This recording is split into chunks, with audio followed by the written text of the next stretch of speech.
Peace, everybody. Speed Science Boxing Academy. We back with another video.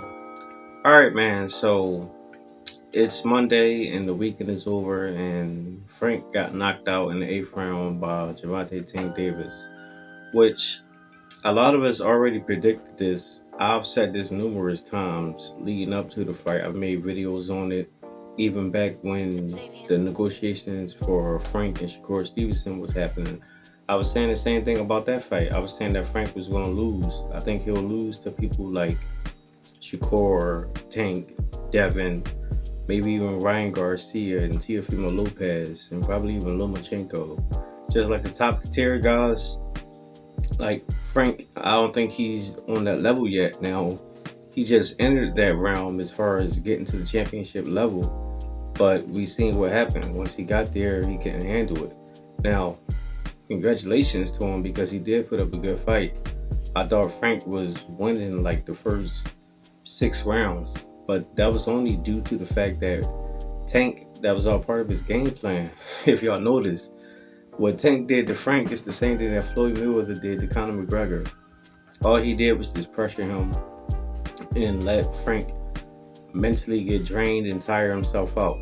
That's the reason why Tank was getting hit with some shots. Now, Frank was catching them clean with shots. Honestly, it wasn't like Tank was just letting him do it, because if Tank could have got him out of there earlier, he would have. So, give credit to where credit is due. I thought Frank was moving right. As far as in the beginning, he kept turning and everything, but one thing I noticed is he kept trapping himself in the corner. He kept going against the ropes, and every time he did that, Tank was trying to lay them heavy bounds on him. And if y'all notice, Derrick James in the corner was saying the same thing, but Frank, he was giving him some work. Y'all notice, like in between rounds, I think the 6th and 7th round, I think it was the 6th round, Coach Calvin Ford, he was telling Tank that, like, all right, we need all these. We got to win all these. So I believe in Calvin's eyes that Frank was up. But they knew that it was only a matter of time before Tank got him out of there. Because Frank, he just kept trapping himself in the corner. And Tank, he just picked him apart. He's not just a power puncher. He is smart. And he do have a game plan. And that was his whole game plan the whole time, to mentally drain Frank. He knew that Frank had trouble making weight. It looked like it anyway, because he was mentally weak and physically weak during the weigh-in. He looked like a damn skeleton, but he made the weight. And Tank, he was like, all right, he made the weight, but I knew that he having trouble making weight because he was mentioning it during the press conference and leading up to it. He was saying you can't drink water and all that stuff. So he had a whole game plan for him, and he knew if he just came at him, that Frank was just going to keep moving and everything, and not really think about coming forward to try to reserve some of that energy. He just kept turning and moving and going through the ropes, and eventually he got him out of there. He just got tired. It happens. But I don't understand why everybody now calling Tank this pound for pound number one. Like, how easy is the pound for pound number one because he beat Frank Martin?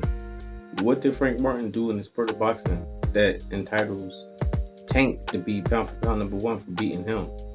Now, people are mentioning now that he got a list of undefeated fighters, which he do have, but a list of undefeated fighters don't mean nothing if they're not the top tier. That's what pound for pound means. Like, you beat the best of the best. And Tank never done that. He never actually fought the best of any divisions he's been in.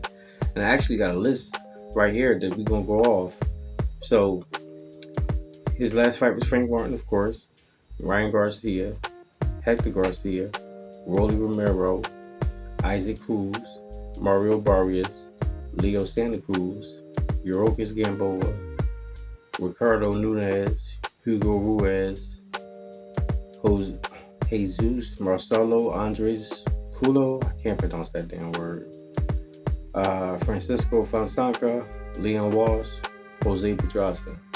And that's the list of opponents that he fought ever since he became champion, when he first fought Jose Pedraza.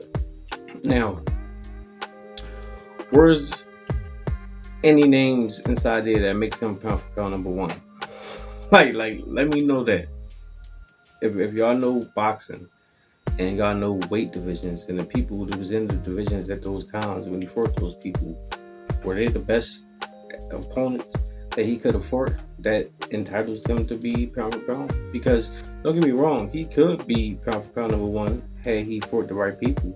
Because I'm not saying that he can't be the best of the best. He fully is capable of doing it, but we've yet remain to see it. And that's the whole point. We still haven't seen it. So for all this stuff saying that he's pound for pound number one because he beat Frank Martin, I just look at that and laugh like, all right. Now, he said that he's going to fight Shakur Stevenson and Lomachenko, which Loma is. I think I would have rather see that fight 5+ years ago, back when Loma was calling him out when they both was at 130 and 126. But now, I don't really will look at that as pound for pound. But Loma is still Loma, so you got to give him that. So if he beat Loma and beat Shakur Stevenson, then you can start having him in that discussion of on the pound for pound rankings as far as him being on that list. I won't say he's number one if he beat them, but he definitely would be on there. But Frank Martin, I just can't see it. So y'all can miss me with that. But I don't know. Let me know what y'all think. Drop y'all comments down below. Make sure I hit the like, subscribe, and hit the bell. I'll see y'all in the next one. Peace.